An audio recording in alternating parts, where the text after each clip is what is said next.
આત્મદેવને બે દીકરા ગોકર્ણ અને ધંધુકારી. એક અવિવેકી હતો અથવા તો અસંસ્કારી હતો ને એક સંસ્કારી હતો. જ્યારે પિતાને એણે માર્યો અને લૂંટીને બધું ભાગી ગયો ત્યારે પિતા આત્મદેવ રડતો હતો. એ વખતે નાનો દીકરો ત્યાં આવીને પિતાને ઉપદેશ કરે છે.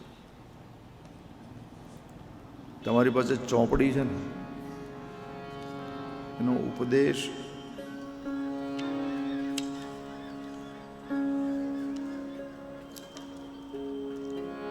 ચોથા પાને ગોકર્ણનો પિતાને ઉપદેશ. મારી સાથે એક બે શ્લોક ગાઓ.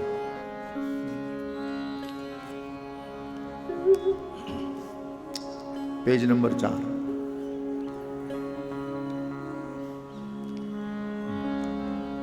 દેહે સ્થિમાસ રુધિરે ભીમતી ત્યજત્વમ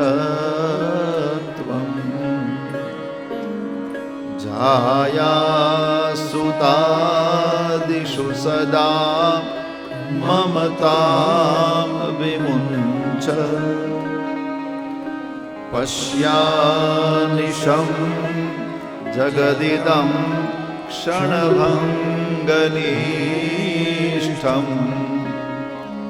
વૈરાગરાગરસિકો ભવભક્તિનિષ્ઠમ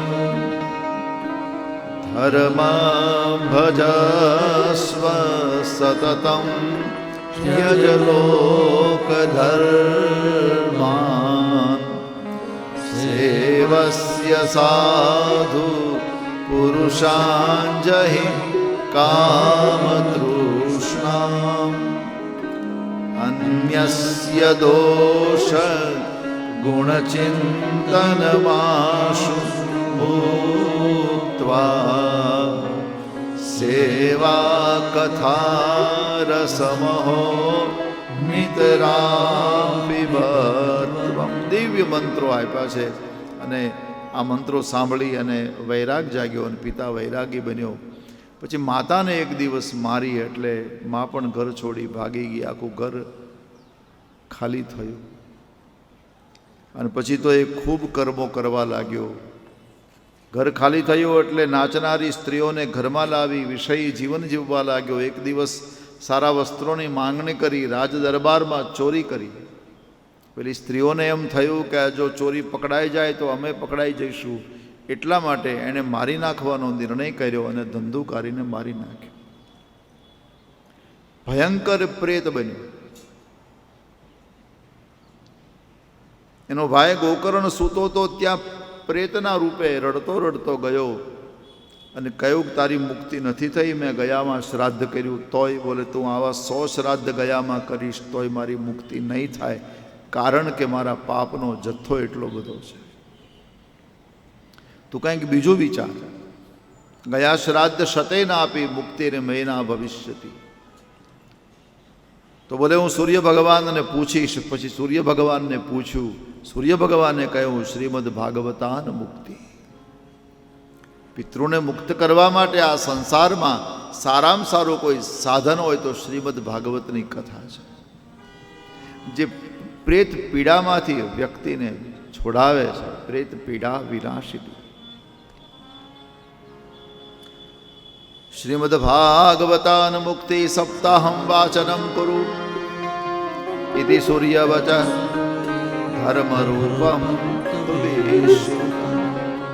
પછી ગોકર્ણએ ભાગવતની કથા કરી પોતાના ભાઈ પાસે અને એને ગતિ મળી, એને મુક્તિ મળી. અને આ કથાનક એટલા માટે આપ્યું છે કે પેલો બહુ મોટો પાપી હતો ધંધુકારી. એને એટલા બધા પાપ કર્યા જે પાપની આપણે તો કલ્પના પણ ન કરી શકીએ. આટલા જો પાપમાં કોઈ ગ્રેડ આવતા હોય ને ગ્રેડ, તો સમજો ધંધુકારી એ ગ્રેડના પાપ કર્યા છે અને આપણે એ ગ્રેડના કરી ન શકીએ. કરવા હોય તોય ન કરી શકીએ.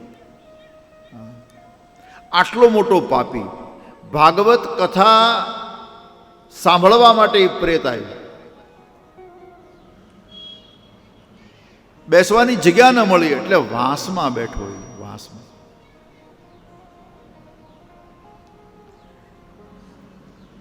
આપણે ત્યાં પહેલા વ્યાસપીઠ વાંસની બનતી હતી. વડીલોને ખબર હશે. આમ આમ 4 વાંસ હોય, પછી એમાં કેળના ને બધું પાન, બધું નાળિયેરીના પાન ને આવી આજથી 30 વર્ષ પહેલાં આવી ઘણી કથાઓ મેં કરેલી. હવે આમ કેળનું પાન, હવે કેળનું પાન તો આમ કેટલું આમ પહોળું હોય. પછી બીજે દિવસે શું થાય કે કેળ છે આમ થોડુંક પાન થોડુંક આમ નમે એટલે અમને ઢાંકી દે. હા, પછી આપણે બીજે દિવસે યજમાનને કહીએ કે આને જરા બાંધી દો ને, તો પાછા યજમાન એમ કે પિતૃને બંધાય નહીં. હા, એટલે એ પાછું થોડુંક વધારે નમે, આમ કરે. એટલે પછી અમને તો ઢાંકીએ, અમારે તો માણસને ગોતવા પડે ક્યાં બેઠા છે.